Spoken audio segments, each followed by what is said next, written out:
Hey, what is up guys, this is Adib here and today I'm gonna show you how you can change your Android version to Android P. Doesn't matter which Android version you are running, your Android version will change to P. So with that being said, subscribe and let's get right in.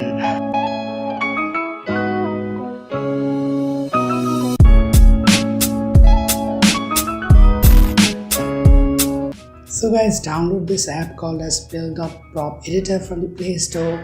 In the app, give it the root permission and search for ro.build.release.version, and here just on the value you'll see your Android version, change it to P, save, and then all you have to do is restart your device, and basically it will edit the build.prop of your device and change it to Android.